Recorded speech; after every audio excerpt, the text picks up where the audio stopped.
Bonjour à tout le monde. Nous sommes ravis de pouvoir faire ce webinaire avec vous aujourd'hui pour parler finalement de le risque ESG et des canaux de transmission sur le risque de crédit. Déjà, est-ce que vous pouvez nous dire si vous m'entendez bien dans le chat? N'hésitez pas à écrire dans le chat pour nous dire si vous m'entendez bien.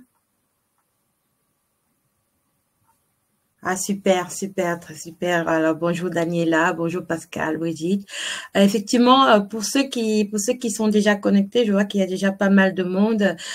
Pouvez-vous nous dire peut-être comment vous avez connu l'ABGES, comment vous avez été au courant de ce webinaire?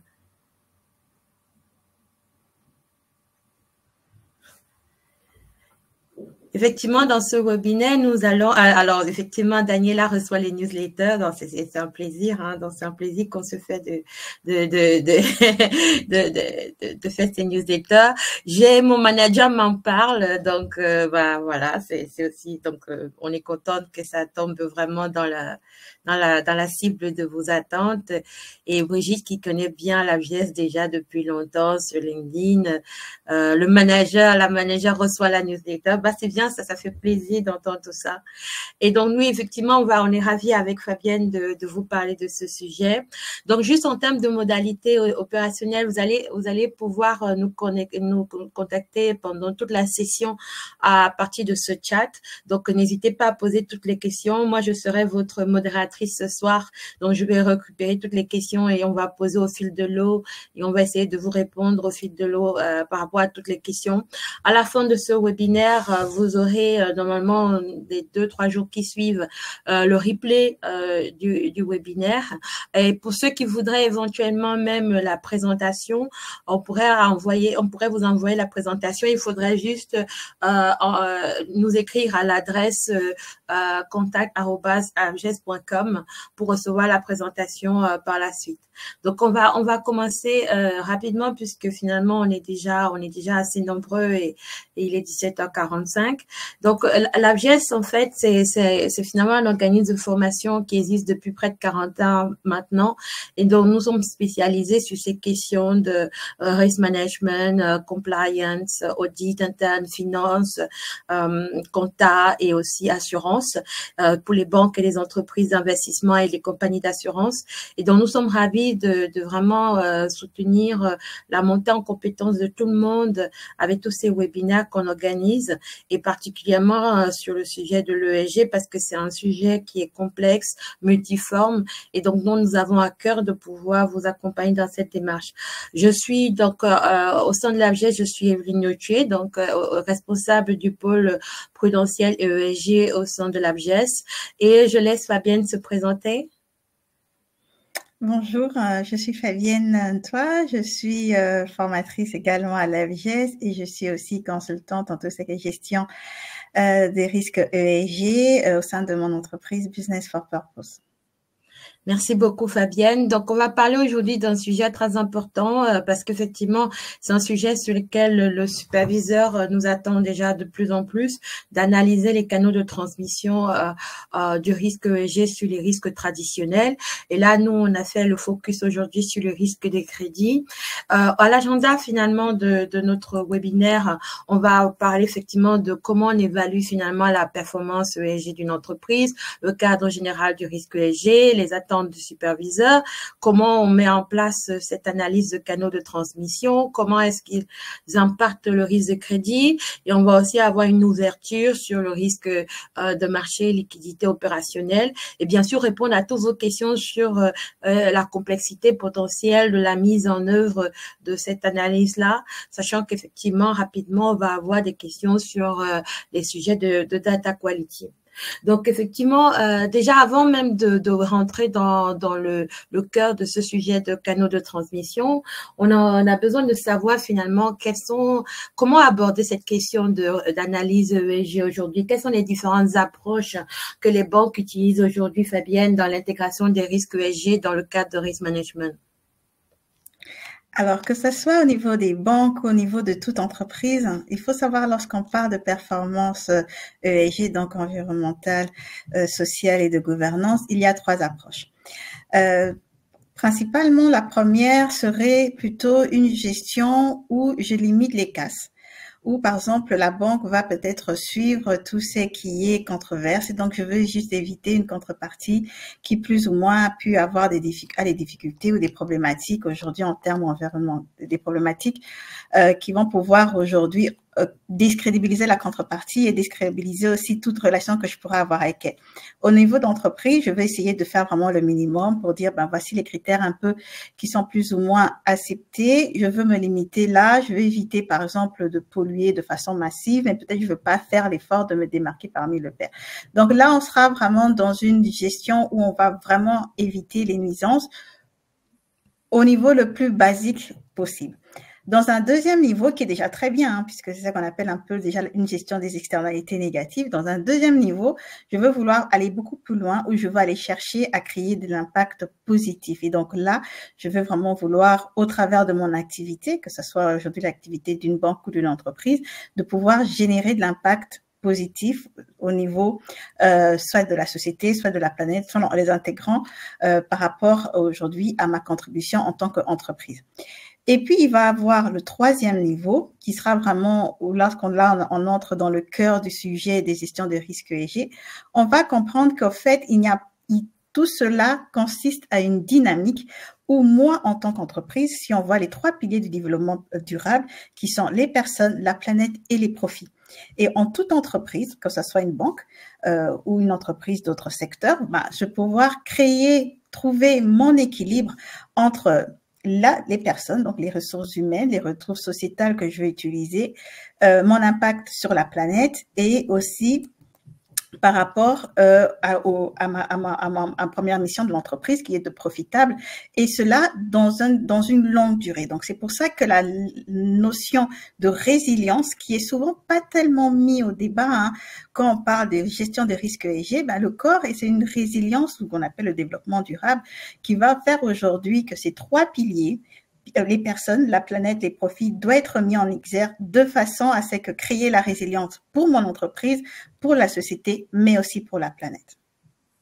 Alors, donc, on comprend ici que finalement, c'est vraiment la cible, c'est d'arriver à ce niveau de résilience-là. Mais effectivement, ça dépend du niveau de maturité et d'engagement finalement de chaque entreprise qui entame cette démarche de risk management et d'intégration de l'ESG dans le cadre de risk management. Et finalement, la question qu'on peut se poser, c'est que pourquoi est-ce que finalement, il est si important pour les banques de comprendre les impacts du risque ESG sur les risques bancaires traditionnels? Pourquoi est-ce que ce n'est pas, en fait, parce que la question derrière, c'est que parfois on a l'impression que l'ESG, c'est plus un peu des engagements de bons sentiments, c'est parce que c'est important de contribuer à la transition écologique. Et nous, on veut aussi sensibiliser sur le fait que gérer le risque ESG, c'est d'abord du risk management parce qu'il y a un impact important sur les risques traditionnels. Alors, comment comprendre cette question-là, Fabienne?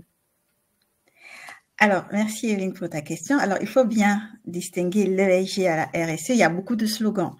Mais la RSE, qui est la responsabilité sociale de l'entreprise, typiquement, c'est mon engagement. Lorsqu'on parle souvent de l'ESG, et si on entre dans tout ce qui est la logique même de l'ESG, c'est comment l'entreprise aujourd'hui génère de l'argent et le chemin qu'il suit. Donc, c'est comme ça, on va parler beaucoup de business model, de chaîne de valeur. Comment aujourd'hui les moyens qui sont utilisés, mis en œuvre dans l'entreprise pour générer de l'argent. Et donc là, au-delà de mon engagement, ça touche aussi à la façon dont je m'organise mes activités, mais aussi en quoi je suis exposée. Et on va voir que tous ces facteurs, puisque aujourd'hui, là, on se parle de ESG, mais en fait, il faut juste les comprendre comme des facteurs de risque extra-financiers.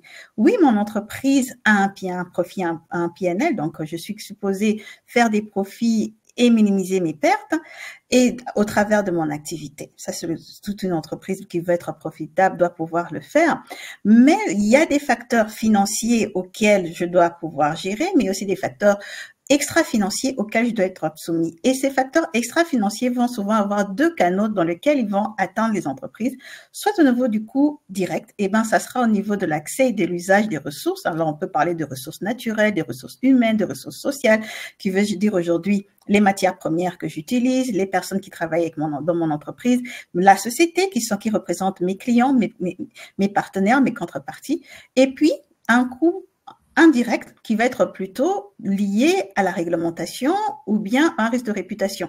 Aujourd'hui, par exemple, on va voir sur certaines thématiques du risque ESG, s'il n'y a pas une réglementation forte, s'il n'y a pas un risque de réputation, la société, par exemple, qui se dit, ben, nous, on estime que cette pratique est inconcevable, ben, par rapport, il y aura un impact moindre au niveau de l'état financier d'une entreprise. Donc, ces deux canaux, une fois qu'ils sont maîtrisés au niveau de l'entreprise, ben, toute entreprise a pour but aujourd'hui de pouvoir conserver sa capacité à générer des cash flows, à être profitable. Et par le recours aujourd'hui de la réglementation, ben, on peut aujourd'hui imposer aux entreprises la façon dont ils vont générer ces cash flows, de le faire de façon à ce que cela n'a pas d'impact négatif sur les personnes ou pour la planète. Lorsqu'on a un investisseur, ben, à un moment où je suis dans une banque et que j'ai des contreparties, au niveau du risque de crédit, si je pars de là, ben, il faut que je comprenne le profil risque de mon portefeuille. Donc, tout ce qui est le profil extra-financier, puisque ces éléments extra-financiers viendront interagir sur la capacité de la contrepartie, peut-être à répondre aux exigences qui font pour lesquelles, que ce soit au niveau d'un bond, que ce soit au niveau d'une action avec sa valeur. Et donc, cela va impacter mes politiques d'investissement et forcément mes processus d'engagement, peut-être pour des entreprises de plus petite taille ou mais qui peuvent avoir un profil de risque assez élevé. Et donc, il est quoi de plus normal pour une banque aujourd'hui de comprendre tous ces éléments externes, ces éléments extra-financiers, mais qui, de ces façons, par ces deux canaux, vont pouvoir impacter la situation financière d'une entreprise. Alors, maintenant, tous ensemble, et ça, c'était le but forcément de l'engagement du Pacte vert européen, c'est de pouvoir effectivement s'amorcer vers une transition d'une économie durable. Et ça, il faut aujourd'hui, c'est toute la réglementation de la finance durable. C'est aujourd'hui déjà, on a commencé au travers de la taxonomie, d'identifier les activités, identifier la façon dont les entreprises gèrent tout justement tous ces enjeux extra-financiers au niveau de la CSRD, et après, comment aujourd'hui on va favoriser l'investissement au sein des entreprises pour pouvoir les aider à amorcer cette transition vers une économie durable. Donc, voici un peu dans le cadre général pourquoi il est important pour les superviseurs aujourd'hui de s'assurer que les banques, en tant qu'acteurs de financement économique, puissent mieux appréhender, comprendre justement l'impact de ces facteurs ESG sur les risques financiers. Et à cela aussi va s'ajouter le fait que effectivement il y a une cascade un peu, il y a un effet domino des risques ESG sur les risques financiers traditionnels. Et peut-être effectivement tu pourrais nous expliquer un peu cette cascade d'événements. Oui, effectivement, puisque au fait là, il faut savoir que si aujourd'hui, moi, par exemple, si je prends que le risque de crédit, ce que je veux savoir, c'est que si je donne du crédit, je dois m'assurer que ma contrepartie aura la capacité financière à générer des cash flows et à pouvoir rembourser le crédit.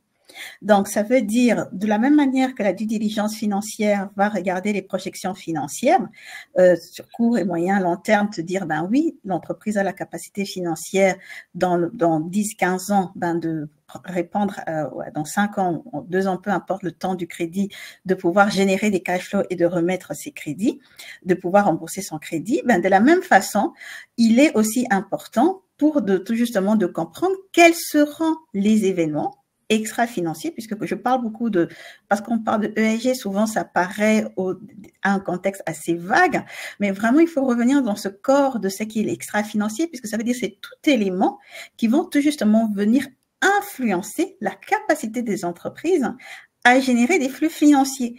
Et donc cette capacité à générer des flux financiers étant mis à mal peut-être par des facteurs, des événements qui sont en dehors de mon contexte courante de mon activité. Par exemple, si aujourd'hui je suis soumis et exposé à un risque physique, ça veut dire aujourd'hui ces aléas physiques, climatiques vont venir impacter ma capacité à mener correctement mes activités et donc à régénérer des flux financiers. Et puis il y a la valeur, forcément, puisqu'à un moment, ces événements peuvent aussi impacter ma valeur. Alors, par exemple, le risque des réputations qui vient, par exemple, on l'a vu dans les derniers scandales, venir décrédibiliser la réputation de l'entreprise. Forcément, une fois que j'ai ma réputation actions qui ont entaché, ben, la valeur de mon entreprise, je perds la valeur face à mes stakeholders, ben aussi quelque part aussi, donc du coup, par ricochet, la valeur financière de mon entreprise aussi va aussi en prendre conséquence. Et donc, il faut bien comprendre comment ce mécanisme va se passer, puisqu'au niveau du risque du crédit, ben, je veux vraiment m'intéresser à cette génération, à la capacité de générer des flux de trésorerie, des flux financiers pour forcément rembourser mes dettes.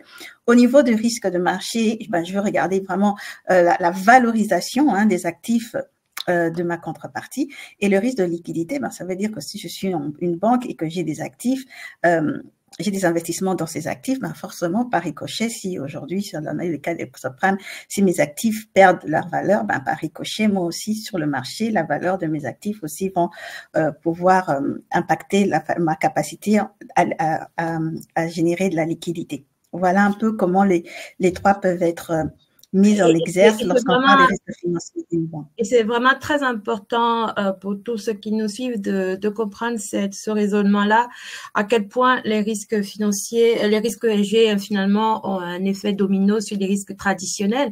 Donc là, on a mis en exergue finalement les risques de marché, crédit opérationnel et liquidité, mais à cela va s'ajouter aussi des risques opérationnels. En cas de notamment les risques physiques vont entraîner rapidement du risque opérationnel. On va avoir du risque de concentration, que ce soit sectoriel, géographique et même sur nos grands risques. On peut même avoir un risque systémique si jamais le facteur ESG en question a une dimension régionale importante ou globale, mondiale. Donc, il faut comprendre qu'il y a vraiment une remise en cause complète de la cartographie des risques traditionnels en intégrant finalement ces risques ESG comme facteur aggravant, quoi.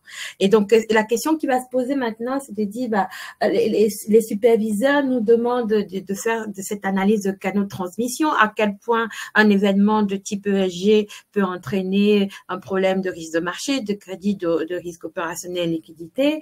Et la question, c'est derrière, mais on va faire cette analyse, ça semble assez lourd à mettre en place parce que le nombre d'hypothèses et de scénarios possibles qui peuvent entraîner, issus des phénomènes ESG est quand même très important. Et on se demande, mais est-ce qu'on va pouvoir réutiliser cette analyse-là? Quelles seront les utilisations possibles finalement en interne comme en externe par la banque et les investisseurs de ces analyses qu'on va faire? À quoi ça va servir de faire ces analyses de canaux de transmission, Fabienne?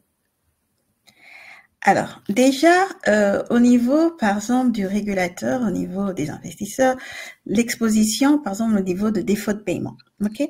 On a vu qu'aujourd'hui, que certains secteurs ont souffert. Par exemple, si je prends juste la crise de l'énergie, le secteur de manufacture, en tout cas pour les entreprises de certaines tailles, ont largement souffert de l'augmentation du coût de l'énergie, puisqu'est-ce que quelque part, ça a augmenté les coûts opérationnels et donc du coup, c'est venu réduire les marges.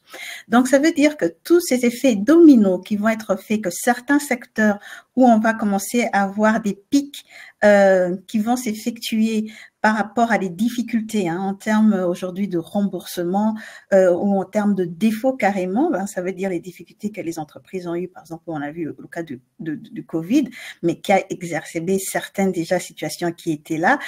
Aujourd'hui, pour les régulateurs, c'est normal de se dire, est-ce que les banques aujourd'hui ont conscience justement de ces facteurs extra-financiers qui peuvent venir exacerber ces défauts de paiement au sein de leur portefeuille. Aussi, il y a la phase, comme on a parlé, les valeurs des actifs en garantie, puisque ça veut dire que si moi aussi j'ai pris un prêt et que l'entreprise a pris un prêt et qu'elle a donné en garantie l'actif et que l'actif, quelque part, comme on a vu, perdait de sa valeur, ça veut dire que quelque part, il y a ce mécanisme un peu qui est aussi faussé au niveau de la banque, puisqu'à un moment, je veux me retrouver peut-être avec des entreprises en difficulté et encore une fois, les garanties qui étaient censées couvrir. Par exemple, on peut prendre le cas aujourd'hui sur certains terrains en France, sur certaines zones qui sont exposées, par exemple, au terrain argileux, les garanties qui étaient prises, hypothécaires qui étaient prises au sein sur ces maisons sont aujourd'hui très mises à mal. Donc, ça veut dire que les fluctuations climatiques viennent tout justement amplifier ces expositions, peut-être des problématiques qu'ils n'avaient pas avec des mouvements de terre plus conséquents. Du coup, la valeur de ces maisons sont en chute. à un moment, il faudrait de se dire, puisque les banques, au travers du pilier 2, ils sont demandés quand même de fournir aussi des explications sur comment ils gèrent, comment ils anticipent les risques. Le pilier 1, pour rappel, est bien celui du capital réglementaire où je couvre, j'ai un seuil des fonds propres pour couvrir mes risques, mais au niveau du pilier 2, on va demander à la banque tout justement de prouver comment, en termes de bonne gestion, elle prend en considération tous ces événements qui vont pouvoir aujourd'hui exacerber l'exposition de la banque au niveau son exposition des risques et comment aujourd'hui, par rapport à ces conformités bancaires, comment la banque peut aujourd'hui apporter l'assurance qu'elle les gère et puis aussi au niveau du pilier 3 et c'est le fameux reporting. Donc, maintien aussi forcément à l'accès au financement puisque si j'ai une série des banques qui vont se retrouver mises à mal par rapport à une certaine exposition, une concentration, comme on a parlé du portefeuille sur certains événements, la qualité à long terme par rapport aujourd'hui, la capacité des banques par rapport à maintenir ou même du régulateur à maintenir le niveau de financement et aussi, quelque part aussi en termes de réputation, en fait, et de notation financière, puisqu'on a vu aujourd'hui que sur certains secteurs, aujourd'hui, il commence à devenir de plus en plus difficile pour les banques de pouvoir se positionner par rapport tout justement à toutes les problématiques aujourd'hui qui vont arriver tant au sein des réglementations, qui vont arriver, on peut parler aujourd'hui au niveau de l'immobilier, mais on va aussi voir toutes les réglementations, par exemple, qu'on a vu au niveau du secteur agricole, au niveau des pêches. Donc, on va voir qu'en fait, il y a toute une série aussi de secteurs qui vont se retrouver exposés et donc par ricochet, puisque les banques investissent dans ce secteur,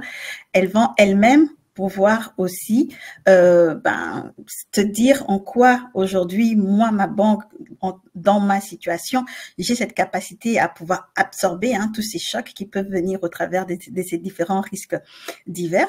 Comment aussi, quelque part aussi, je contribue. Donc, ça veut dire aussi comment la banque, au travers de son financement, par exemple, peut aujourd'hui, dans les effets, en effet, boule de neige, contribuer, par exemple, et on va parler des notions de double matérialité, par exemple, de préservation de la biodiversité, en sachant que la biodiversité ou la pollution de l'eau, demain peuvent impacter toute une région et donc par ricochet aussi impacter aussi d'autres activités. Et donc, ça veut dire comment la banque, déjà, moi, je subis, mais aussi quelque part, est-ce qu'au travers de mes financements sur certaines contreparties, je ne contribue pas de façon indirecte.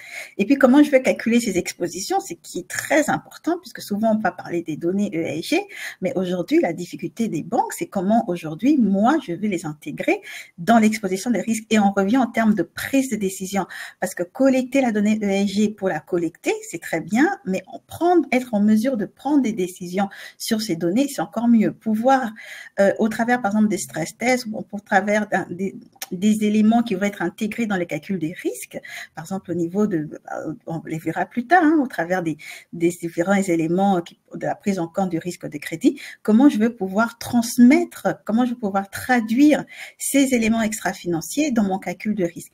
Et puis, par ricochet, lorsque je dois gérer mon portefeuille et ou bien au travers de ma politique d'octroi de crédit, comment je puisse m'assurer aujourd'hui que j'intègre les éléments pour prendre la bonne décision et pas seulement dans le but d'investir ou de porter les crédits aux entreprises qui sont les plus performantes, mais surtout de m'engager avec ma clientèle tout justement dans ce processus, puisqu'on est bien dans un processus de transition. J'insiste sur le fait qu'aujourd'hui, les entreprises doivent se transformer et que donc aujourd'hui, les rôles que les banques vont avoir au travers de leur politique d'octroi des crédits et d'investissement et d'accompagner vraiment les entreprises dans cette transition.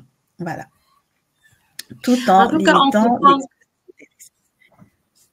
Oui, donc on comprend, Fabienne, que finalement cette analyse est extrêmement structurante et elle est finalement fondatrice de toutes les autres démarches qu'on va faire, que ce soit en interne ou en externe, par rapport à notre compréhension et notre intégration du risque ESG dans notre cadre de risk management. Donc c'est déjà une bonne nouvelle, au moins ça veut dire que l'investissement qu'on va faire pour faire ces analyses-là, elle va payer puisque ça va être réutilisé plusieurs fois et que finalement, si on veut faire une analyse ESG sérieuse, il faut vraiment qu'on fasse l'exercice de ces canaux de transmission. Alors, ce qui se passe, c'est que des tentatives ont déjà été faites. Alors, avant que je passe à ça, j'ai vu, il y a des commentaires sur le chat par rapport à l'accès à la présentation. Donc, il suffit d'envoyer un mail à l'adresse contact@abges.com pour avoir accès au support. Je pense dès demain matin, vous pourrez l'avoir. Et donc, je disais, oui, donc on comprend que ça vaut vraiment le coup d'investir dans cette analyse-là. Les tentatives ont déjà été faites pour faire cette analyse des canaux de transmission, notamment sur les risques environnementaux.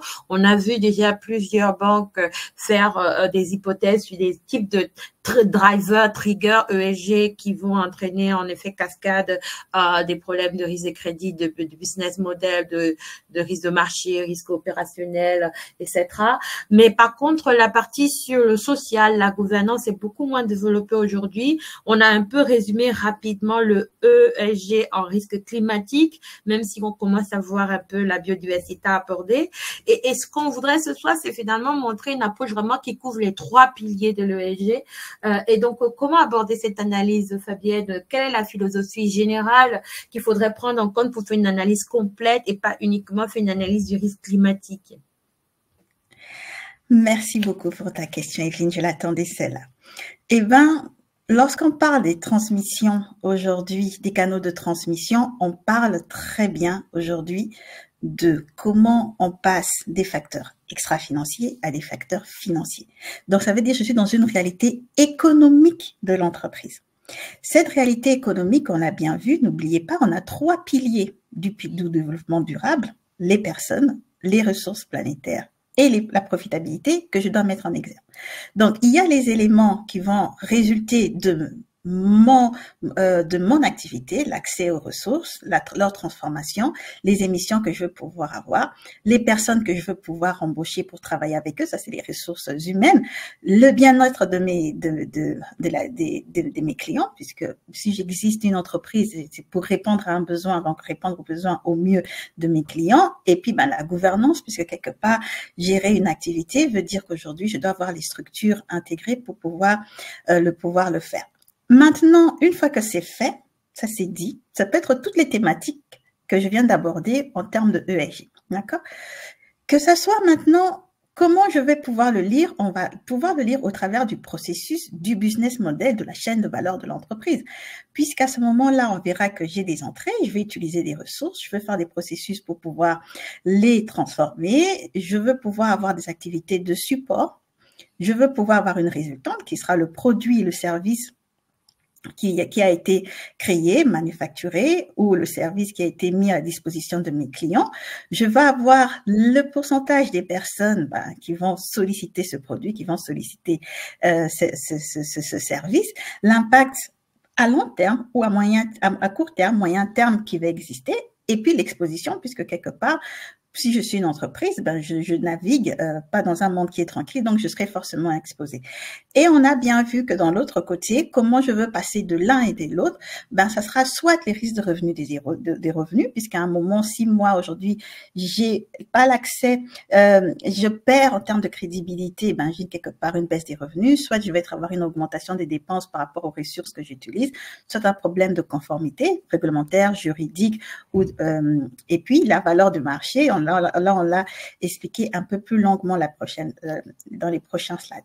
Ce que j'aimerais vraiment comprendre, poser le temps avec vous, c'est qu'aujourd'hui, il faudrait vraiment que les entreprises, que ce soit les entreprises ou les banques, revoir la grille au travers lesquelles, le prisme au travers lequel on lit les facteurs ESG, parce que souvent on va les lire, par exemple au niveau de la CSRD en termes des data points, or qu'aujourd'hui, même la CSRD met bien en exergue la chaîne de valeur. Donc ça veut dire que si je suis une entreprise qui appartient du secteur primaire, qui est juste l'exploitation de ressources, secondaire qui est la transformation de ressources, tertiaire qui est celui de services ou bien technologique, on verra que à ce moment-là, mes mes procédures, mes étapes de business model, mes étapes de chaîne de valeur ne vont pas être n'auront pas les mêmes expositions. Forcément, dans le secteur, je dépends fortement des ressources. Donc, ça veut dire que tout ce qui est l'exploitation des ressources dans des conditions naturelles qui vont demander des opérations assez poussé, puisque forcément, travailler la terre, exploiter des minerais, faire la pêche. Donc, vous voyez que tous ces éléments où je suis allée en contact de la nature qui ne dépendent pas de moi, que je dois exploiter, forcément, mes processus d'exploitation seront différents. Les résultantes aussi, par rapport en sortie, ça sera différent, parce que quelque part, aujourd'hui, la façon dont j'exploite l'environnement pour pouvoir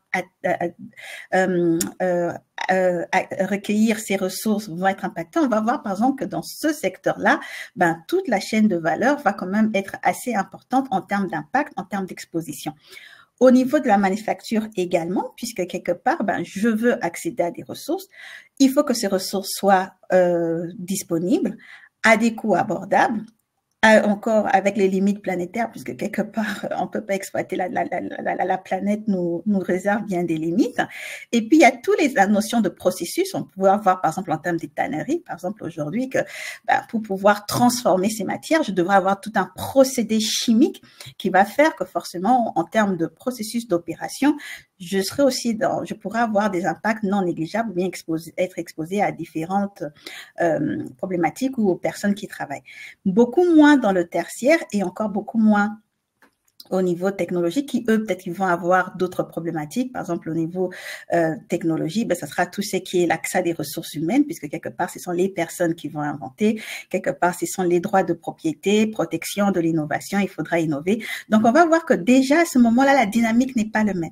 Lorsqu'on approche, et donc cela va nous emmener qu'à un moment, les problématiques ESG, déjà, on va voir, ne seront pas soumis au même endroit. Donc, lorsque je suis une banque et que je prépare mes canaux de transmission, il faut bien que dès le départ, que je comprenne comment de l'activité du secteur, quels sont les facteurs qui vont être pertinents au sein d'un business model, au sein d'une activité, au sein d'une chaîne de valeur. Alors, merci Fabienne. Donc, on comprend, tu as une approche vraiment structurée avec cette étape-là, entrée, processus, opération, sortie, impact, résultat. Et vraiment, c'est une approche qui s'appuie vraiment sur cette logique que tu as présentée de la chaîne de valeur. Et c'est tout à fait pertinent de rappeler que ça fait partie de la méthodologie de CSRD, de commencer par cette analyse de chaîne de valeur et après de bien comprendre l'activité. Et c'est vrai que la question qu'on peut se poser, c'est de dire, est-ce qu'en faisant ça, finalement, on est sûr qu'on va bien couvrir les trois aspects, les trois piliers de l'ESG et qu'on aura finalement une approche complète?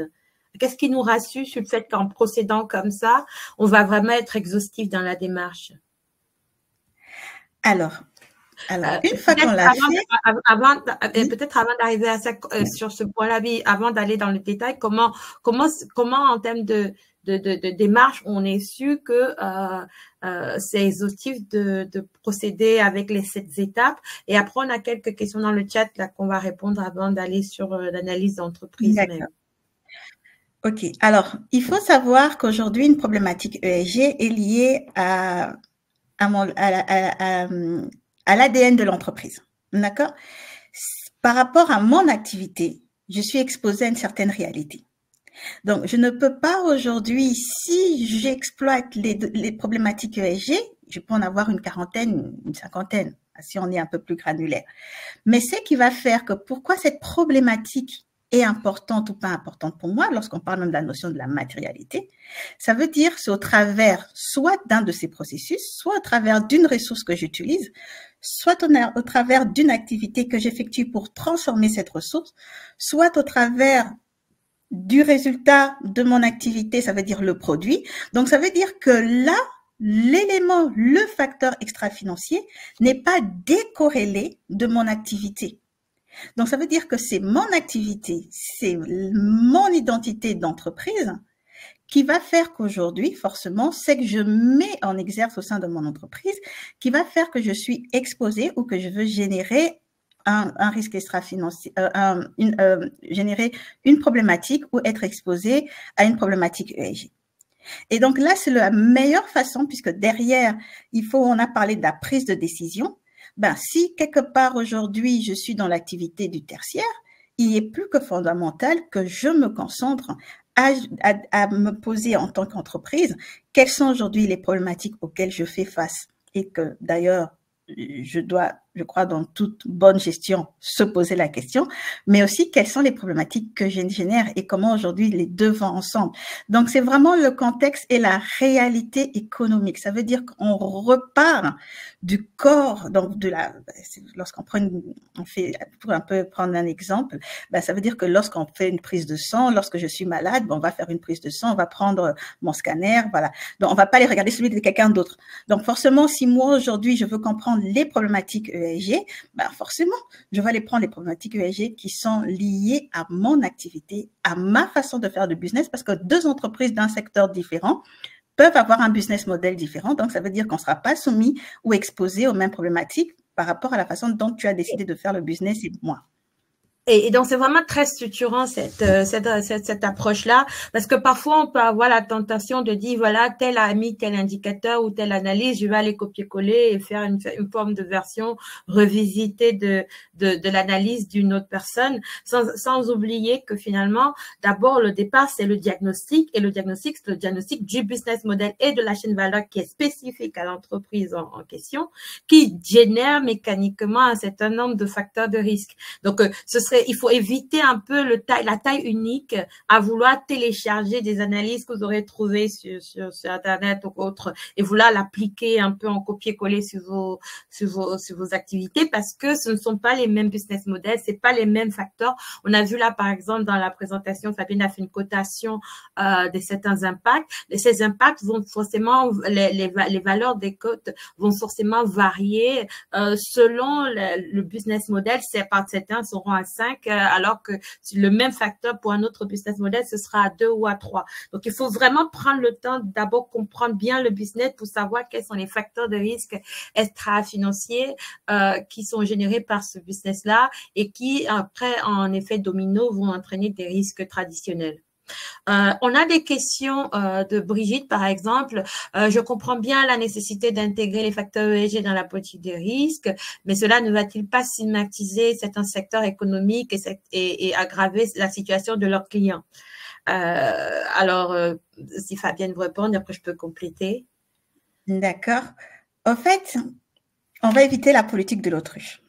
On va se dire que à un moment, il faut pouvoir comprendre ces problématiques, pas pour stigmatiser, mais pour trouver des solutions.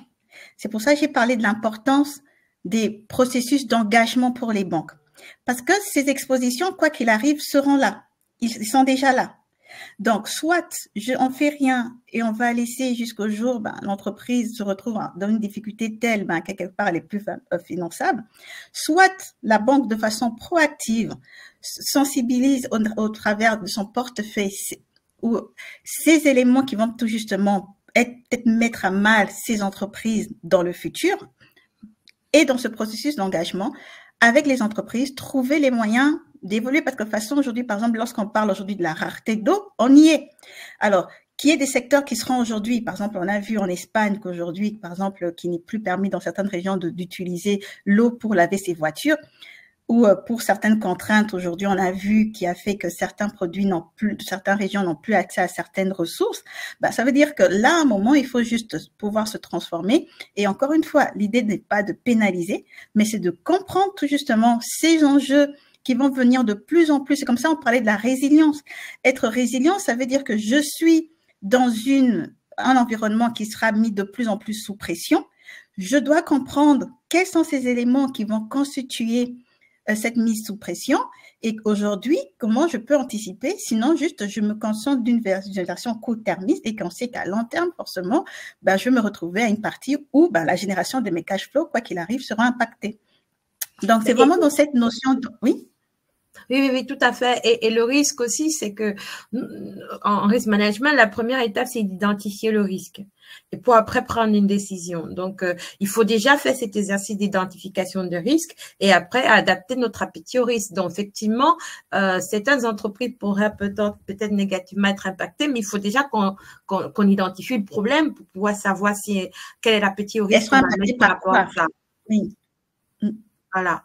On a aussi une autre question de Gaston. Ce risque peut-il minimiser le risque de crédit pour exposer à la microfinance dans le milieu rural qui n'avait pas d'authentification en tant qu'agriculteur? Alors, il faut peut-être que Gaston soit plus spécifique sur le risque et sur sa question. Mais comme ça, à propos, on dirait que comprendre le risque ESG sur l'agriculture est important parce que ça va permettre de savoir justement d'anticiper les éléments qui pourront négativement impacter l'agriculture et donc impacter après le risque de crédit associé à ça.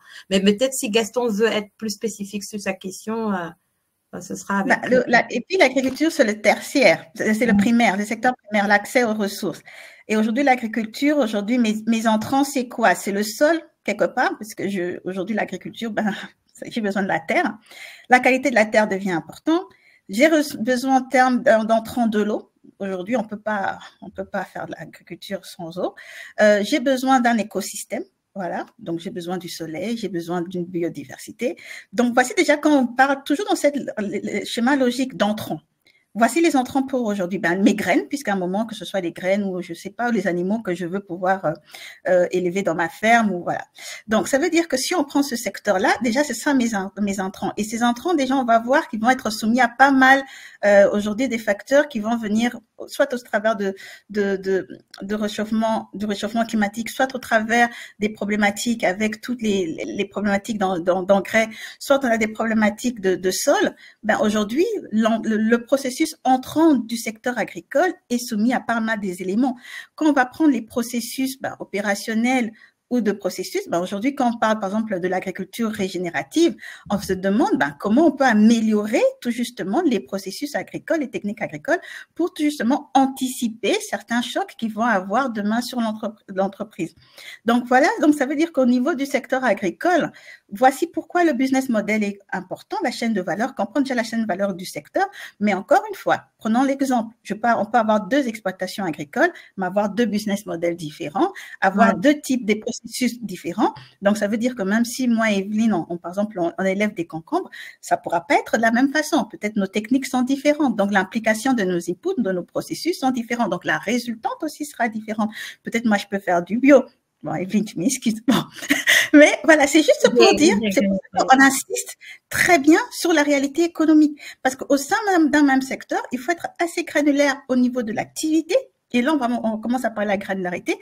Et au sein même de l'activité, il faut être assez granulaire au niveau du business model. C'est pour ça quand même la CSRD aujourd'hui demande, ici même si moi je suis au niveau d'une institution de microcrédit, quel est aujourd'hui le business model qui est mis au sein de cette exploitation, puisque ce n'est qu'à partir de ce moment-là que je peux comprendre les enjeux auxquels réellement cette exploitation peut être soumise et pas l'inverse.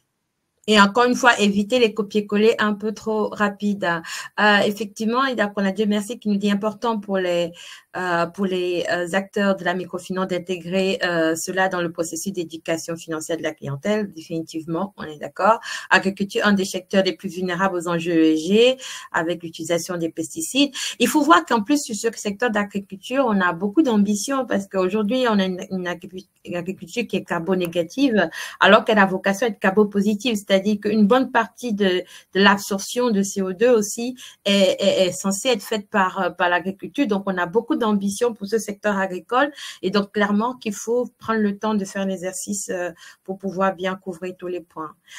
Et donc, Karamoko qui dit, avec tous ces éléments ainsi qu'à la montée des risques physiques, pourquoi les banques continuent-elles à financer encore le fossile et d'avoir des trajectoires de plus en plus ambiguës. Alors là effectivement, c'est chaque banque qui peut répondre par rapport à ça, mais il faut quand même avoir en tête que, en tout cas en Europe, la majorité de nos banques se sont engagées dans des trajectoires de décarbonation net zéro. Donc ça c'est le cas. Et de toute façon, la CRD6 qui rentre en vigueur courant d'année prochaine va rendre quasiment obligatoire la mise en place des plans de transition. Donc ce problème-là, normalement, au moins au niveau européen, va progressivement être sous contrôle, enfin autant que possible.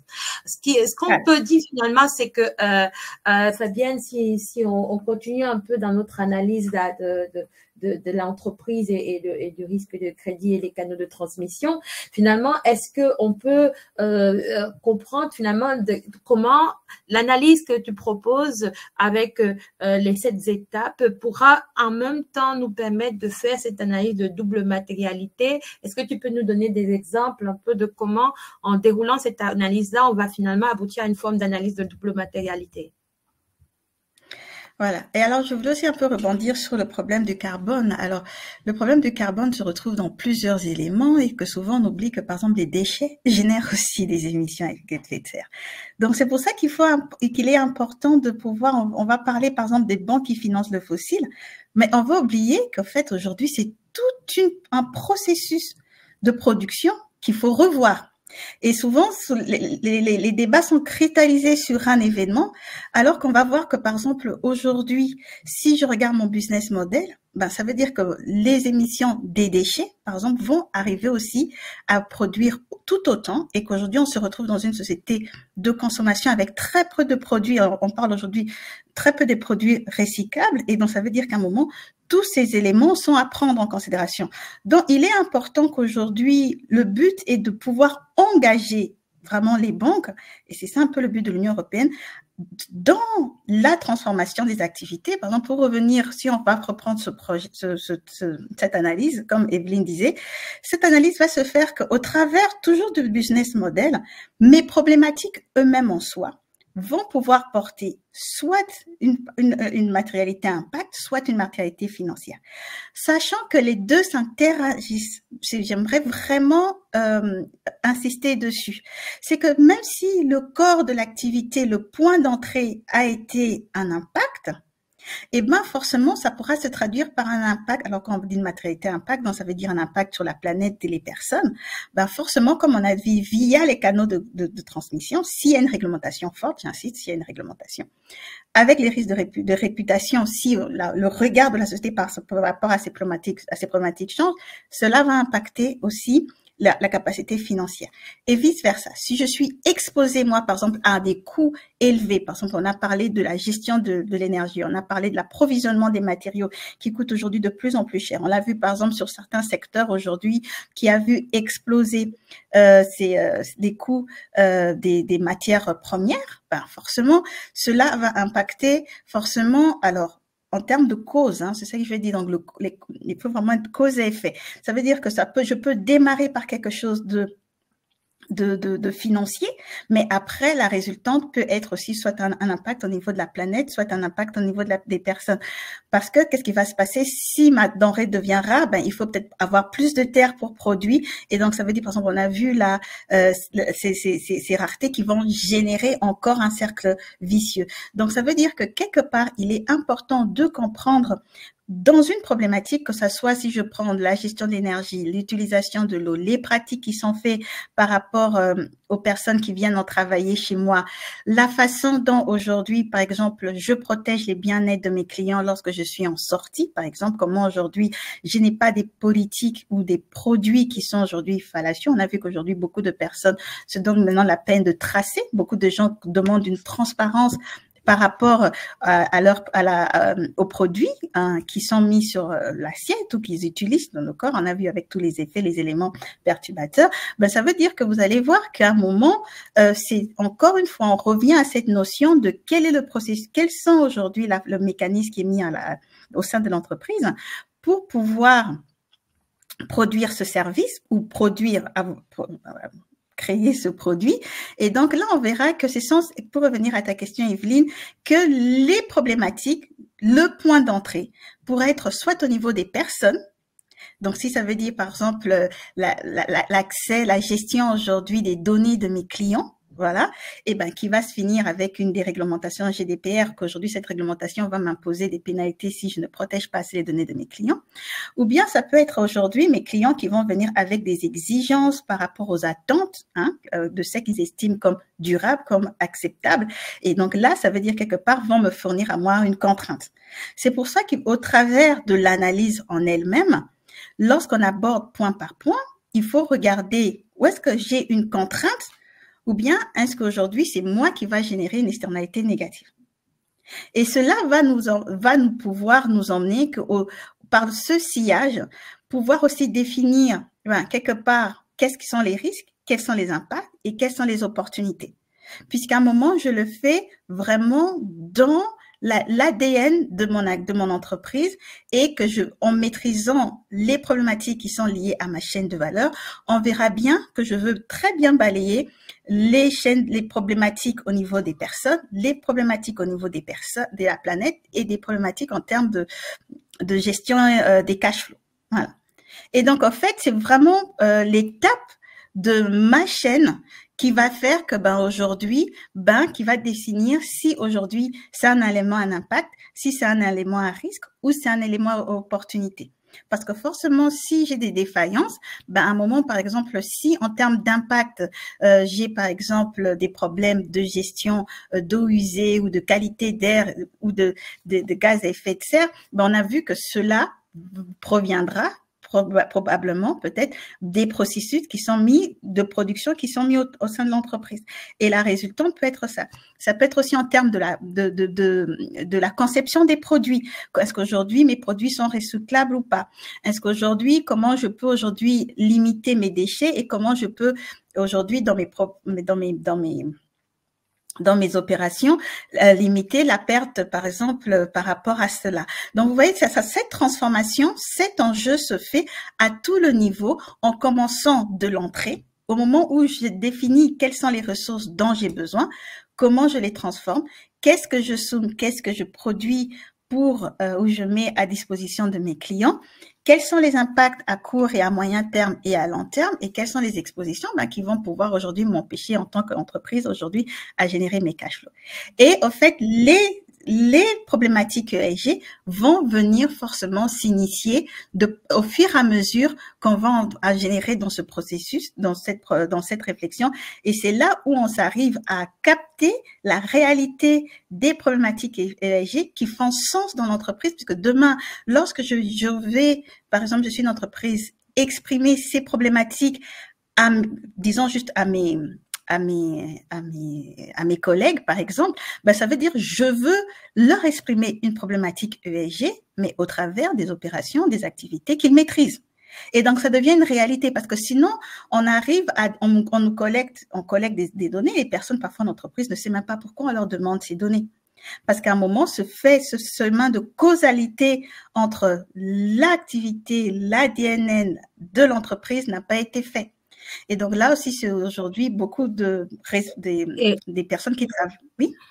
Oui, tout à fait. Enfin, j'allais dans ton sens en disant que c'est aussi pour ça que finalement, il y a un malentendu sur la CSRD aujourd'hui, parce qu'on l'a pris comme un projet de gigantesque projet de collecte de data, alors que au départ, c'était d'abord de pousser les entreprises à faire ce genre de réflexion, parce que finalement, la première étape, finalement, pour faire sa CSRD, c'est de reprendre l'analyse comme présente Fabienne pour dire, je comprends ma chaîne de valeur, je comprends quels sont les facteurs qui peuvent impacter ma chaîne de valeur, facteur ESG?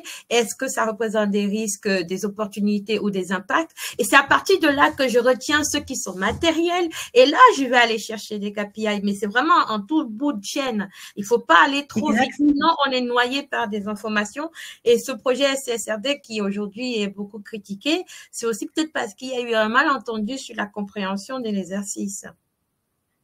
Exactement. Alors qu'aujourd'hui, on voudrait juste comprendre c'est vraiment ce genre de matrice qu'aujourd'hui, pour moi, lorsque je commence à travailler avec les différentes entreprises au niveau de la CSRD, c'est vraiment d'aller sur cette matrice, puisque quelque part, que ça soit même en termes d'engagement des parties prenantes, ils comprennent avant même de mettre l'étiquette ESG, je veux venir leur parler des problématiques opérationnelles qui font sens pour les opérationnels et qui demain pourront aussi servir de base, c'est un peu ça qu'on appelle la base d'audit, de service de base à la prise de décision. Et l'indicateur est vraiment à la fin, une fois que ce processus a été validé par les parties prenantes, puisqu'il nous faut la reporter, alors là, on va ouvrir les dictionnaires des ESRS, on dira, quels sont les KPI qui vont venir aujourd'hui nous aider à piloter ceci ou à montrer comment on le gère. Mais c'est en tout bout de chaîne. Donc, quand on travaille les CSR, quand on travaille la CSRD, on oublie les data points. On commence d'abord par ce genre de matrice. Et puis, c'est vraiment au bout de chaîne, une fois qu'on a nos rationnels, qu'on a expliqué ces effets, cause et effet, et que là, on vient même 2, 3, 4 KPI, dans la mesure qu'il y a quelqu'un en plus qui est derrière, parce qu'il faut pas oublier qu'avec une des pratiques de la norme BCBS 239, il doit avoir un ownership de la donnée. Et ça, souvent, je le vois pas. C'est qu'il doit avoir un responsable qui pourra demain prendre une décision par rapport à cette donnée. Et donc ça se co-construit au moment où on fait l'analyse de cause à effet. Et c'est pas au moment où on a collecté la donnée. Donc quand la collecte la donnée, le dictionnaire ESG avec ce mécanisme existe déjà. J'ai déjà ma piste d'audit. Et j'ai le KPI qui est le closer, si je peux dire. Et donc, avec ça, finalement, on a tous les éléments pour faire notre fameuse analyse IRO, Impact Opportunité. Et à partir de là, on va les coter pour définir ceux qui sont les plus matériels. Et donc, on va se concentrer après sur la publication des impacts des éléments les plus matériels. On a une question de merci. Donc, ce qui est dit, l'idée maintenant, ce n'est pas d'abandonner les clients à forte émission, mais plutôt de les accompagner, par exemple, pour les produits financiers verts et visant l'atténuation et l'adaptation et la résilience. Oui, effectivement, donc c'est très important d'avoir ça en tête. Le plan de transition dont on parle, ce n'est pas juste une stratégie d'exclusion. D'ailleurs, même pour les entreprises qui sont abonnées au Net Zero Banking Alliance, il y a un des éléments fondateurs du Net Zero Banking Alliance, c'est que on peut pas uniquement résumer notre trajectoire à l'exclusion. On peut mais finalement résumer le plan de transition en 3 grands axes: coach, boost, exclude. C'est-à-dire qu'il y a une partie du portefeuille qui est déjà sur une trajectoire très compatible avec la décarbonation parce qu'ils sont sur des énergies renouvelables, sur des actifs verts, etc. Et nous, on va s'engager vis-à-vis d'eux en augmentant nos expositions sur ces clients-là. Et pour les clients qui sont qui ont peut-être encore un profil un peu brun, mais qui ne sont pas dans un niveau de controverse trop important parce que c'est pas du gaz de schiste, c'est pas du charbon, etc. On va les accompagner à améliorer leur process pour qu'ils verdissent autant qu'ils peuvent. Donc, c'est vraiment ça le travail de soutenir la transition. Si on ne devait financer que les clients qui sont déjà verts, la transition ne se fera pas parce que le portefeuille vert aujourd'hui, il est encore très faible en termes de volume. Donc, on va accompagner les clients pour pouvoir transitionner. Et c'est vraiment les clients qui sont vraiment en fond de cuve, comme on pourrait dire, qui sont très bruns parce qu'ils sont vraiment sur des secteurs très controversés en charbon, en gaz de schiste, bitumineux, que sur lesquels on va appliquer de l'exclusion. Mais c'est clair que l'exclusion, ce n'est pas le plan A et que par contre, on va mettre en place beaucoup de pédagogie, on va mettre en place des politiques tarifaires pour aider nos clients à décarboner. Donc, effectivement, c'est ça la stratégie, hein, c'est d'accompagner et pas d'exclure à tout prix. On continue, Fabienne. Donc, finalement, ce qu'on comprend, c'est que est-ce que cette analyse-là que tu proposes, elle est finalement valable pour tout type d'entreprise? Est-ce qu'on peut systématiser un peu l'approche? Oui, bien sûr. En fait, pour pouvoir le systématiser, alors là, je vous ai fait quelque chose d'assez général. Excusez-moi, il fallait que ça tienne. On a eu du mal à faire tenir ce genre de matrice dans quelques slides, donc vous nous excuserez. Mais en fait, elle est adaptable au niveau sectoriel. Et moi, je suis juste une partisane de l'activité sectorielle et je travaille souvent sur du code NAS Level 3 ou Level 4 puisque c'est là que j'ai la réalité économique. Plus je suis granulaire, plus j'ai la réalité économique. Plus j'ai la réalité économique, j'ai des faits, puisqu'il ne faut pas oublier que lorsqu'on parle de prise de décision, il faut avoir des faits sur lesquels on va baser les prises de décision. Donc, forcément, ce genre de matrice, on peut les décliner à une activité beaucoup plus fine et en principe, dans la réglementation CSRD, chaque business line chaque ligne de production de chiffre d'affaires devra avoir sa propre analyse. Parce que si on est en banque, ben l'activité du crédit et l'activité d'assurance n'étant pas pareilles, donc ils auront bien des lignes distinctes de business line, donc ils auront bien de réalité économique, ils auront bien de business model différents. Donc c'est vraiment au niveau du business model que nous on démarre cette activité, ce genre d'analyse. Voilà. Et donc du coup, une fois qu'on l'a fait, on engage les parties prenantes qui vont les valider et puis par la suite, c'est là qu'on pourra faire un deuxième temps avec la matérialité. Mais encore, même l'analyse de la matérialité, elle doit être cadrée par rapport aux impacts identifiés à ce niveau et à l'étape du business model auquel on fait face. Donc, on évite un peu les matrices un peu génériques qui… Bon. Très bien. Un peu sur mesure, faisant l'effort du sur mesure autant que possible et au moins sectoriel si on ne peut pas faire mieux. Effectivement, la guideline de l'EBA sur la politique d'octroi de crédit nous demande finalement d'intégrer les critères ESG dans nos critères d'octroi. Mais en fait, quand on commence à bien comprendre ce qui est attendu dans la guideline, on comprend que c'est pas uniquement une histoire de 2-3 indicateurs en plus à rajouter. C'est la feuille de route est en fait assez conséquente. Est-ce que tu peux nous développer un peu la feuille de route de cette politique d'octroi de crédit? Alors, moi, donc, aujourd'hui, donc, tout ce qui peut être fait au niveau que ça soit, puisque forcément, je dois identifier mes risques, comme on a vu, hein, on a dit, Evelyne, à un moment, pour gérer les risques, il faut les identifier. Une fois que je vais les identifier, je veux avoir des actions pour les mitiguer, ou bien pour me protéger, ou bien pour m'engager à comment je peux améliorer la situation. Forcément, adapter les plans tarifaires, éviter les greenwashing, mais ce que je voudrais vraiment retenir, c'est le KYC, connaissance du client. Parce que lorsqu'on parle de ESG dans le secteur bancaire, vous avez vu que la connaissance du client est capitale. Et ça, c'est à 3 niveaux. Au moment où je fais le deal avec le client, je dois déjà savoir dans le profil de risque, je dois pouvoir déjà savoir, vous voyez le genre d'information qu'il me faut savoir, le secteur, l'activité, le type de business model. Puisque demain, lorsqu'il me faudra faire des projections au niveau de mes portefeuilles, c'est sur base de ces profils de risque que je veux pouvoir le faire.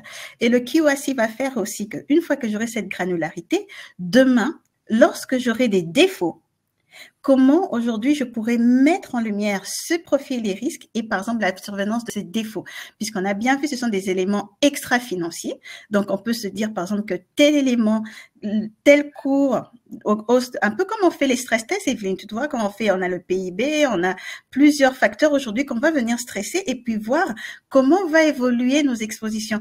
Et il faut que vraiment les banques adaptent la même approche lorsqu'on parle des facteurs ESG. D'abord, je dois définir un profil de risque qui est vraiment tout est cristallisé dans la connaissance. Et après, lorsqu'il y a du client, et après, lorsqu'il y a des survenances, par exemple, des problématiques de défaut ou bien des non-performing loans, au-delà des éléments financiers, quels ont été les éléments extra-financiers que je peux mettre en corrélation avec, par exemple, un pic de défaut qui a été contesté. Donc, c'est au travers de tout ça qu'il va arriver que, forcément, je pourrais mieux appréhender la traduction, parce qu'on a vu que pour la banque, au final, il faudra bien quantifier les risques. Et donc, à un moment, il faudra bien, si je quantifie le risque, il faudra que je puisse le gérer. Et le gérer, ça veut dire qu'à un moment, il faudra mon exposition que je les traduise au travers soit d'une PD, soit d'une LGD, soit un travail de SCF qui seront vraiment aujourd'hui les éléments clés qui portent au niveau du crédit, puisque la PD, ça va être la probabilité de défaut. Si moi j'ai des défauts en termes de génération du cash flow, ma capacité à générer mon crédit. On a vu par rapport aux valeurs de l'actif, qui sera par exemple du LGD, on a vu de CCF. Si moi aujourd'hui j'ai des problématiques suite à un événement qui arrive et que je me retrouve en difficulté, je peux tirer plus de lignes de crédit pour pouvoir répondre à ces urgences opérationnelles.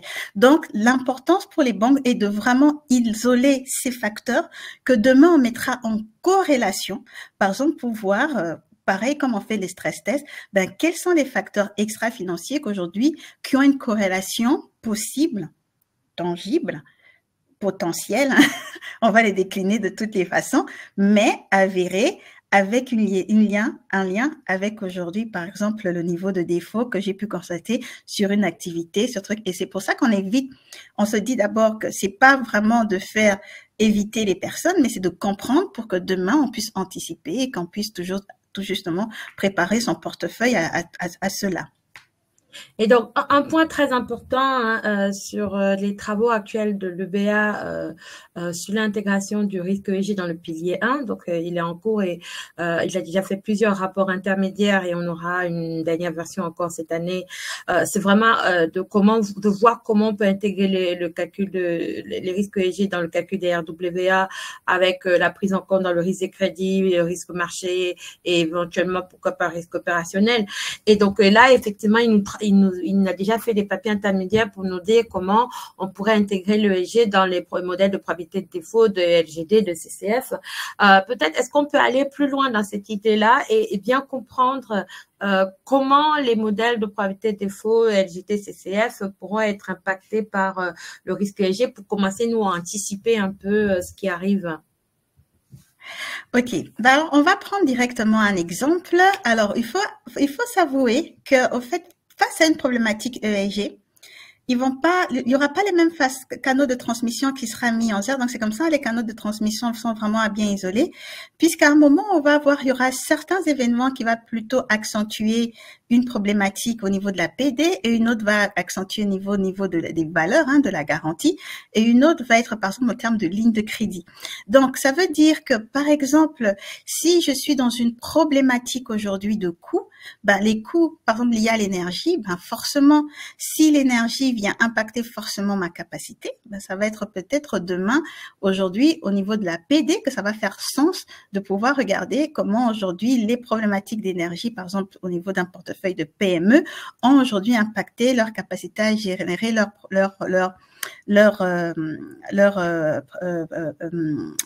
capacité à générer le niveau de défaut, par exemple.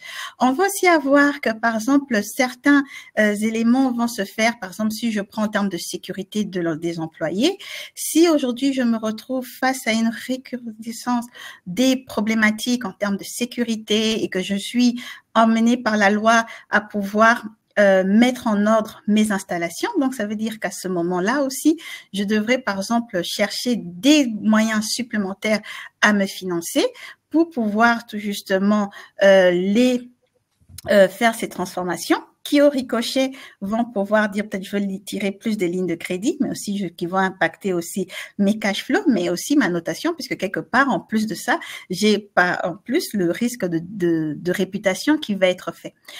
Il y aura des éléments, et ça j'aimerais vous montrer, peut-être je vais aller un peu plus vite. Par exemple, le risque climatique, lui, il est bon, quoi, parce que les risques climatiques, on sait que d'office, celui-là, que ce soit au niveau de la PD, que ce soit au niveau de la LGD, que ce soit au niveau du CCF, lui, il touche tous, quoi. Donc, vous allez voir qu'au sein d'un secteur, les problématiques ESG ne vont pas impacter de la même façon les facteurs de risque de crédit. Et après aussi, on a vu que, par exemple, peut-être pour le risque de réputation, oui, le risque de réputation est avéré sur certaines problématiques, mais c'est juste que ça va prendre du temps. Ça veut dire que par rapport à cela, peut-être pas à court, à moyen terme, on va avoir de l'impact directement sur les facteurs ESG, c'est un peu ceux qui sont en vert, mais au fur et à mesure que cela va s'accumuler, forcément, il va arriver, par exemple, en termes de réputation, mes revenus va s'éroder, mais il va vraiment, par exemple, prendre du temps pour vraiment venir comprendre, saisir si vraiment l'érosion du revenu est vraiment liée à la réputation par rapport à une controverse qu'il y a eu. Donc là, ce sont tous les éléments, par exemple, qu'il faut flaguer en termes de banque, en plus des facteurs extra-financiers, par exemple, en termes des controverses. C'est aussi des éléments qu'il faut venir monitorer, faire des corrélations pour qu'au final, tout justement, on puisse voir un peu dans le temps comment aussi ces problématiques se répercutent au niveau des facteurs, par exemple, du crédit, quoi. Enfin, ça va pas être fait au même moment. Et effectivement, donc là, on a montré les modèles de crédit. Donc, les banques qui sont pas en méthode avancée peuvent se dire, est-ce que nous, on est concernés? Il faut bien avoir en tête qu'il y a aussi du travail en cours sur la méthode standard. La Commission européenne voudrait que le BA mettre en place une méthodologie pour faire une forme de green supporting factor, brown penalizing factor, pour avoir des pondérations en standard qui seraient plus élevées pour les clients bruns et un peu moins pour les clients verts. Mais par contre, le BA pousse plutôt pour une autre approche qui est d'intégrer finalement les risques ESG, le rating ESG dans le rating financier actuel pour que finalement on ait une forme de fusion des ratings et qu'on intègre l'information, ne serait-ce qu'en forward looking, on intègre l'information ESG dans le rating financier actuel. Ce qui fait que mécaniquement, les actifs qui seront très bruns vont être dégradés. En fait, leur notation va baisser et ils vont mécaniquement migrer à la hausse dans la matrice standard du risque de crédit. Donc là, Fabienne a très bien présenté la partie sur la méthodologie IRB, mais même en standard, on reprend les mêmes réflexions en réintégrant ces informations-là dans le rating, en fait. En tout cas, c'est les travaux sur lesquels le BA est en train de travailler actuellement et on attend un peu le sommet de l'histoire à la fin de l'année. La Commission européenne va statuer début d'année prochaine, normalement. C'est le calendrier qui était proposé dans la CRA3. Donc, il faut bien voir que même cette CRA3, elle va encore évoluer parce qu'il y a encore ce pavé de comment intégrer l'ESG dans le pilier 1 qu'il va falloir intégrer assez rapidement, en fait. Fabienne, finalement, ce qu'on voit aussi, c'est que là, on a beaucoup parlé du crédit, mais on avait déjà annoncé un peu au début que le risque ESG, finalement, avait aussi un impact sur du risque de marché, sur du risque opérationnel. Peut-être on peut aussi donner rapidement les types de scénarios, liquidité aussi. Quels sont les types de scénarios? Ben oui, forcément. Alors, au niveau des autres risques, alors, le risque de crédit, alors, c'est pour ça que je disais tout à l'heure, connaître la contrepartie, connaître le type d'actif qui l'a émis l'émetteur, c'est important puisque au final, par exemple, cela va avoir une répercussion. Par exemple, si on est aujourd'hui au niveau du risque de marché, sur les valeurs. On a vu qu'aujourd'hui, si moi je suis sur un site pollué, forcément la valeur de mon site va diminuer. On a vu qu'aujourd'hui, si je suis dans une exploitation agricole, la baisse du rendement de mes sols vont faire que quelque part, la valeur de l'exploitation agricole va diminuer. On a vu qu'au fait qu'il va avoir ces éléments, comme si je suis dans une région aujourd'hui, comme on a vu par exemple en Californie, où il y a carrément des exploitations agricoles qui ont été abandonnées faute d'accès à l'eau. On a vu aujourd'hui des problématiques de nettoyage. On a demandé aux entreprises de nettoyer parce que la réglementation a évolué et que ça fait qu'aujourd'hui, on demande de plus en plus, par exemple, fallait nettoyer ou bien remettre les bâtiments dans l'état. Forcément, c'est aujourd'hui, tous ces éléments-là vont faire que la valeur même des actifs vont être impactés. Et donc, à ce moment-là, ces éléments, forcément, si moi, j'ai ces actifs dans mon portefeuille, d'où l'importance de connaître, alors si je suis au niveau du risque de crédit, ma contrepartie, si je suis au niveau du marché l'émetteur de ces actifs, puisque à un moment, il faudrait que je puisse continuer à monitorer la qualité de ces actifs et de voir, au fait, en quoi aujourd'hui ces facteurs ESG vont venir impacter tout justement la qualité de ces actifs. Forcément, qui dit qualité des actifs, parle aussi au niveau du risque de liquidité. On a vu qu'aujourd'hui, par exemple, il y a certains actifs aujourd'hui, on a vu le cas, par exemple, après certaines annonces, on a vu des entreprises perdre, par exemple, leur valeur de marché. Donc, vous allez voir qu'au fait, ces éléments, que ce soit encore une fois, on revient toujours au début, que ce soit nos canaux directs ou indirects, vont aussi pouvoir influencer sur la qualité des actifs, et la valeur des actifs. Et si moi je l'ai au travers du risque de liquidité ou du risque de marché, je dois bien piloter ces éléments puisque quelque part je voudrais aussi garantir la qualité des actifs que j'ai dans mon portefeuille. Après, au niveau opérationnel, on a vu aussi, par exemple, au niveau, par exemple, des banques, ça va être dire, si moi j'ai une concentration sur un certain secteur qui eux-mêmes, ce secteur va être de plus en plus soumis à une certaine problématique, opérationnellement, qu'est-ce que la banque fait, par exemple, pour maintenir à un niveau le portefeuille assez acceptable, quoi. Donc, on va avoir qu'il y a légion de cas où aujourd'hui, certes, on a pris le point d'entrée parce qu'il fallait qu'on commence par le risque de crédit puisqu'on n'a pas beaucoup de temps, mais vous allez voir qu'en fait, ce sera les mêmes raisonnements.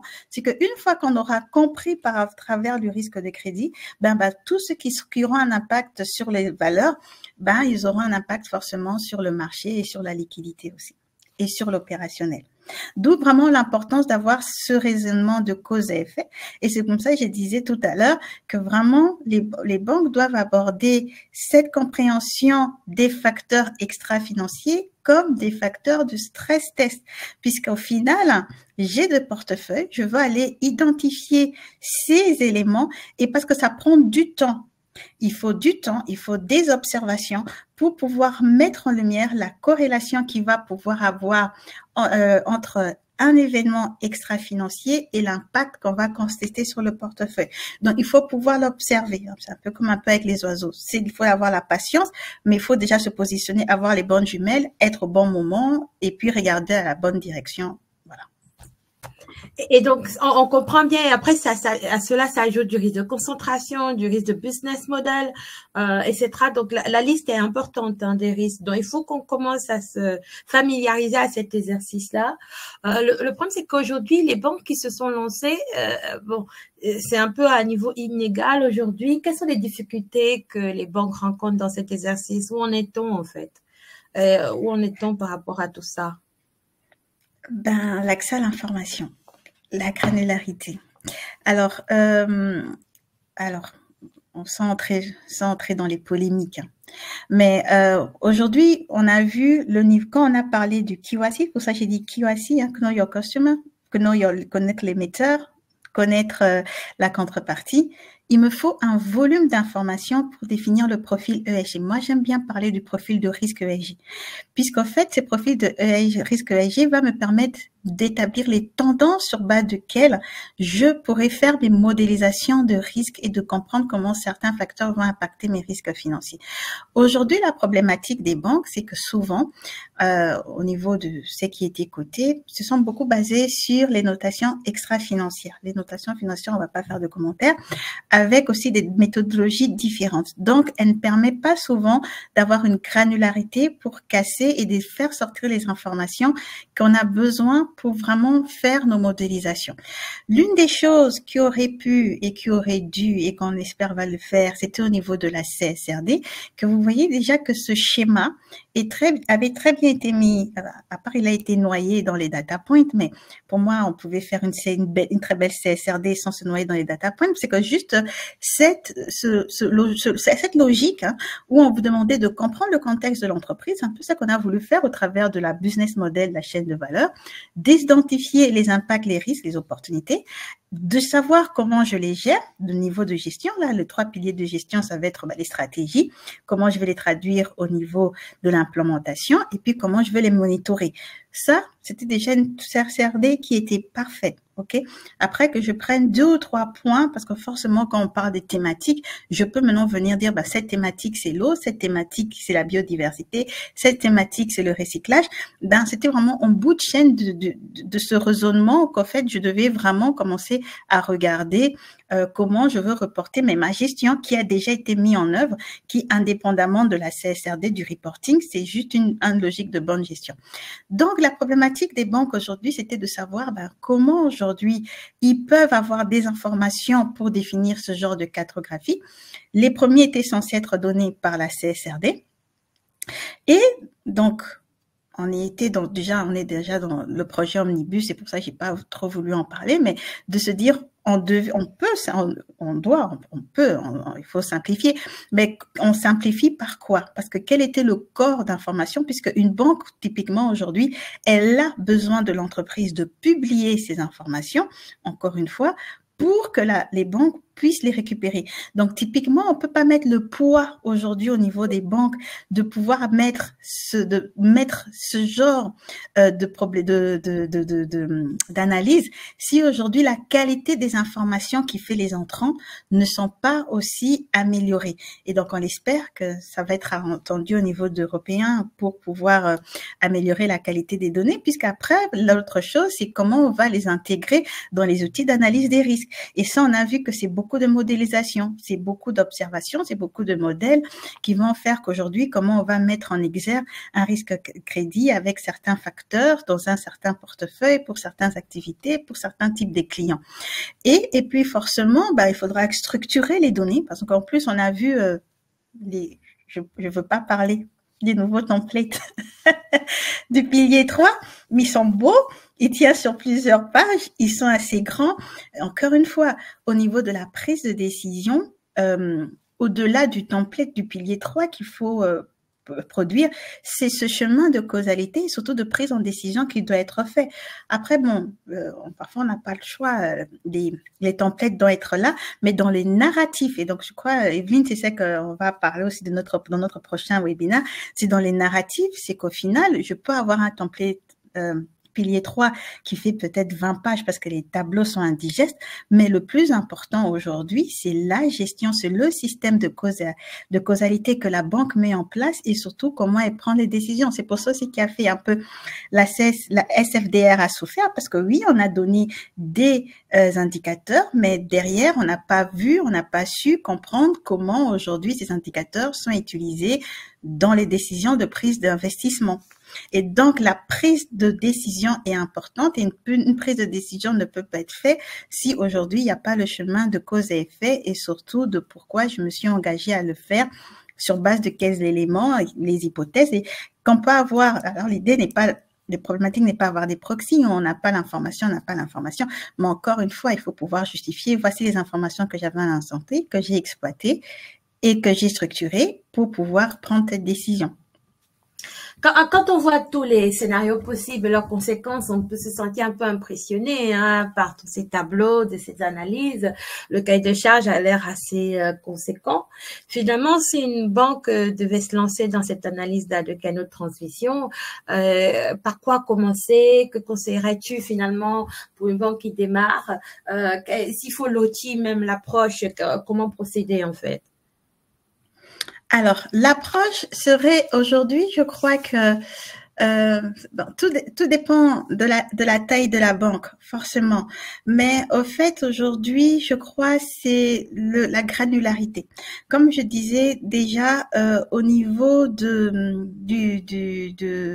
profil, c'est comment la banque établit déjà les profils risques ESG, puisque c'est ça qui est important.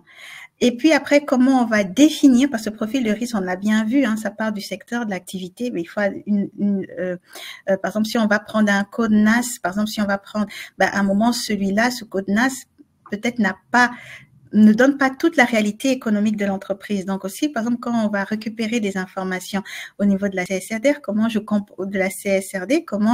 comprends, par exemple, la chaîne de valeur. Une fois que j'ai défini, c'est vraiment le profil risque clé. Une fois que la banque a amélioré le profil risque qu'elle fait, mais ça c'est au moment où, soit en termes d'enrichissement, s'ils ont déjà des bases de données, comment ils vont enrichir les bases de données existantes. Si c'est une petite banque qui commence, comment je veux aujourd'hui améliorer mon processus d'engagement, puisque quelque part, face à ma contrepartie, je dois avoir, c'est pas d'envoyer 10 000 questionnaires, mais de recueillir les informations clés.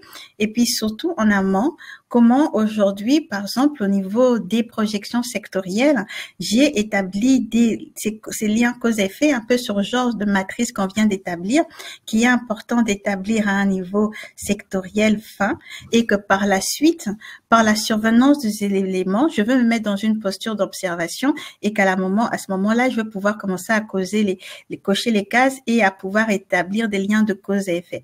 Donc, c'est vraiment pas à pas, mais le corps, lorsqu'on parle de la problématique ESG, c'est la granularité, c'est le profil de risque ESG et c'est surtout les liens cause et effet et la prise de décision. Très bien, merci beaucoup Fabienne. On arrive à la fin de notre webinaire. Juste pour savoir qu'il y a d'autres webinaires qui sont prévus dans les prochaines semaines et jours. Fabienne et moi, on sera encore sur d'autres thématiques, notamment sur la CSRD. On va reparler de comment on analyse les reporting et publications. On va parler de la chaîne de valeur. On aura aussi d'autres problématiques sur la CRA3 qui arrive rapidement avec Henri Jacob. Donc, on a quand même pas mal de sujets qu'on va proposer. C'est vraiment une volonté de l'AVGES de continuer à entretenir en fait toute sa communauté par rapport à ces sujets-là pour vraiment démocratiser l'accès à ces notions. Donc, c'est vraiment un plaisir pour nous. Est-ce que peut-être Fabienne veut dire quelque chose pour la fin? Pour la fin, ce que je peux dire, il est important de travailler la piste d'audit et le dictionnaire de données. Lorsqu'on parle d'ESG, par exemple, tout ce genre de matrice qu'on vous a présenté, ça devait être partie en principe de votre dictionnaire de données ESG. Donc, ça veut dire dans le dictionnaire de données ESG, j'ai mes profils risques, j'ai mes liens de cause à effet, j'ai mes canaux de transmission et j'ai les liens et j'ai les prises de décision, j'ai les types de reporting qui va être fait.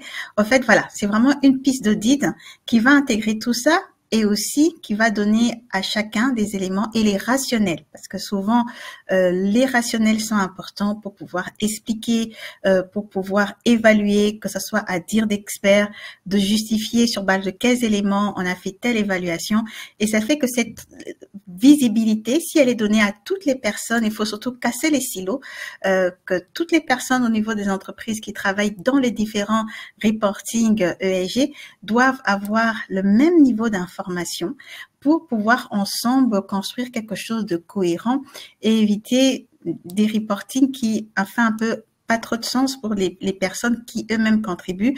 Mais voilà, l'idée ici est vraiment de soutenir à la prise de décision, de soutenir l'accompagnement, de ne pas désengager les banques auprès de leurs clients, mais tout justement, les banques aujourd'hui peuvent s'engager vers cette transition, mais il faut avoir la visibilité puisque en autre trou, quelque part, il faut avoir des outils pour pouvoir s'orienter et prendre le bon cap. Voilà. Voilà, très bien. Merci beaucoup. On vous remercie. On a été ravis. Merci pour votre participation. Merci pour les questions. Merci pour vos interactions. À très, très bientôt. Je sais pas, il y a quelques interventions encore. Voilà, donc je pense que dès la fin de la semaine ou début de semaine prochaine, vous allez recevoir le replay de ce webinaire. Et bien sûr, avec plaisir à l'AVGES, on a un catalogue très, très chargé. On a plus de 40 formations en ligne actuellement sur l'ESG. Donc, quels que soient les sujets sur lesquels vous travaillez, il y a certainement un programme en cours actuellement qu'on propose là-dessus. On a une équipe qui est vraiment, entre guillemets, au taquet sur ces sujets parce qu'on est passionné. En fait, je pense que vous avez vu. Hein, et donc, ça se voit aussi. Et on est disponible à répondre à vos questions. Voilà, si vous voulez qu'on ait des sessions de brainstorming qui seront plus adaptées à votre situation. Voilà, parce que là, on a essayé de vous donner une visibilité globale, mais voilà, après, c'est vraiment du cas par cas. On est toujours disponible pour travailler et vous accompagner à ce propos. À très bientôt. Merci, au revoir. Merci, au revoir. Au revoir.